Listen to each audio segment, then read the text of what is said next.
Hey freedom lovers, it's William Moore. You are watching Beyond the Ties That Bind. Thanks for joining me for this episode of the program. I hope everyone is having as good of a day as you can possibly have as we watch events unfold across America. America is truly descending into chaos. I'm going to try and get some footage from Philadelphia. Downtown Philadelphia looks like a war zone. In the meantime, we're going to go back to Salt Lake City.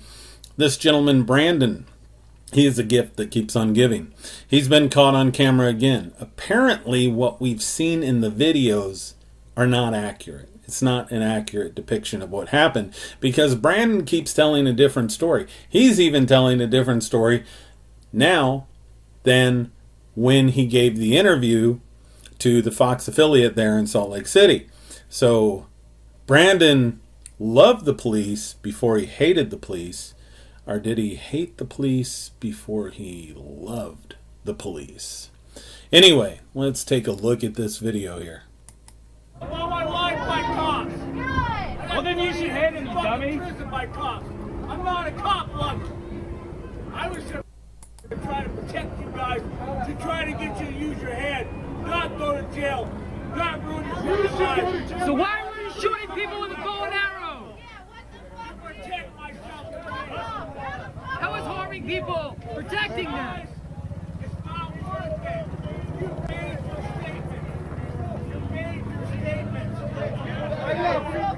You tried to shoot people with a bow and arrow. Arrest him! Why is he not arrested? Shoot people with a bow and arrow. If I tried How the fuck is that fair? Not again. Put him in jail. What the fuck is that? I'm on my life by cops. Anyway, Brandon's car has been torched. Apparently he's trying to find his way home.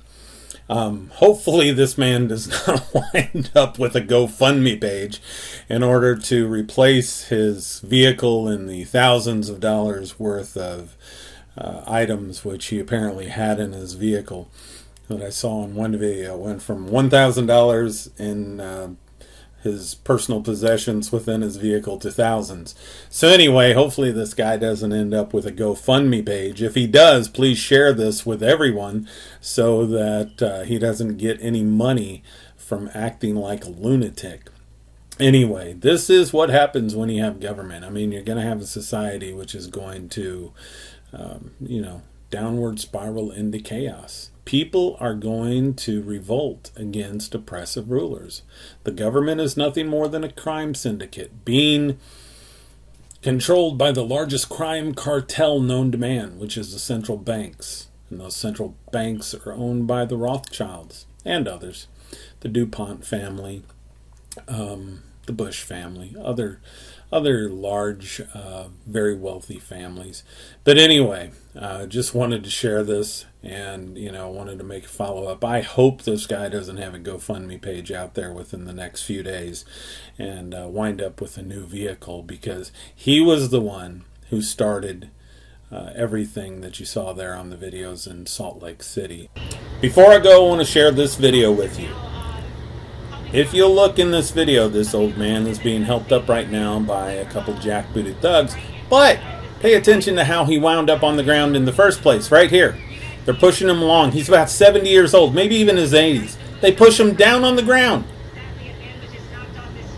No cause at all for doing this.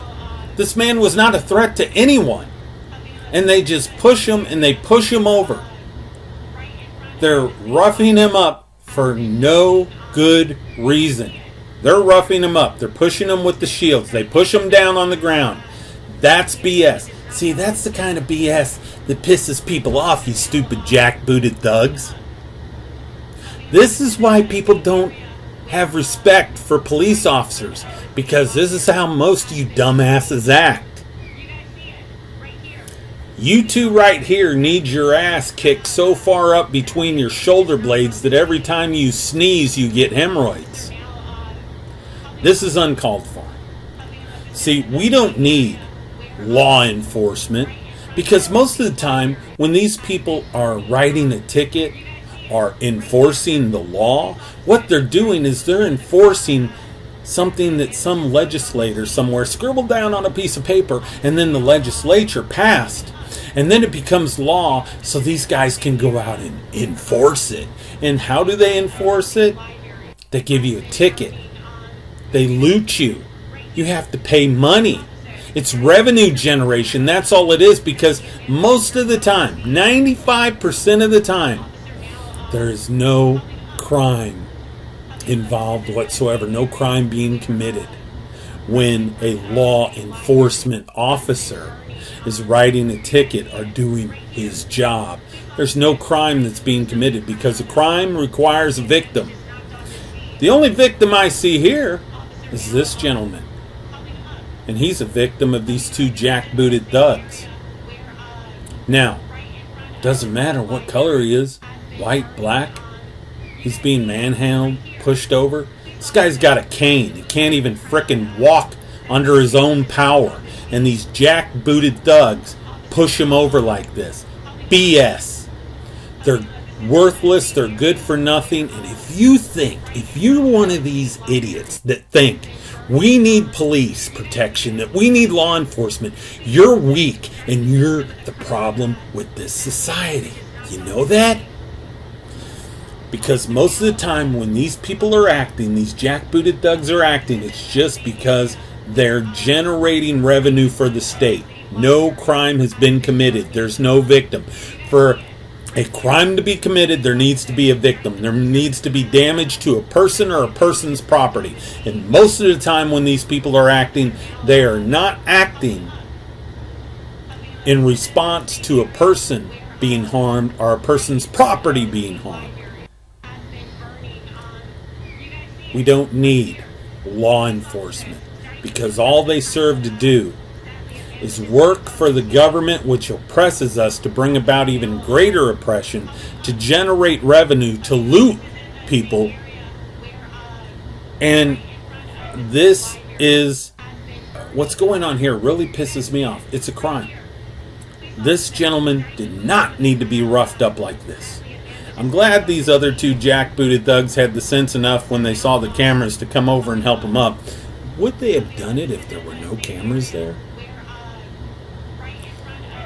As I stated, we don't need them. And if you think we need them, you're weak. Your protection is your responsibility, not their responsibility. First of all, they can't protect anything. Look at all the buildings being looted and burned to the ground in Minneapolis and other cities across America right now. Are the police doing their job? Well, yeah, of course they're doing their job. They're oppressing people, but they're not doing that job, that PR that they have to protect and serve. They're not doing that, because that's not their job. Even the courts have stated that's not their job, to protect you or to serve you. Their only job is to have their foot on your throat. This kind of stuff pisses me off. And no one has a higher claim to your life and property than you do.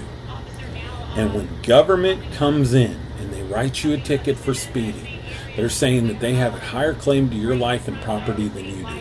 If they're giving you a ticket for having a plant that the government says you can't possess, they're saying that they have a higher claim to your life and property than you do. Guess what? The Creator put the plant here. He put it here. So it's no government's business to determine who can own that plant and who can't own that plant. Weak-minded people give way to the need for law enforcement. And the only laws they enforce are the ones that make the state money. People need to wake up. Like I said, I'm pissed off right here. If this was my dad, which my dad's not that old, and my dad probably turn around and try and kick their ass. But they did that to my dad, even though me and my dad don't see eye to eye on everything, I would be out for frickin' blood. And like I said, this ticks me off. And you, law enforcement, you don't do yourself any favors when you act like this. No favors at all. This is why people hate your frickin' guts. And this is why we got what we got going on in the nation right now, in the country. Because a government that allows their enforcement arm, their army, to do this kind of thing. Anyway, I could go on all night about this. This is William Moore for Beyond the Ties That Bind. May one day we again have peace, but we're only going to have true peace if we abolish the problem. And that problem is government.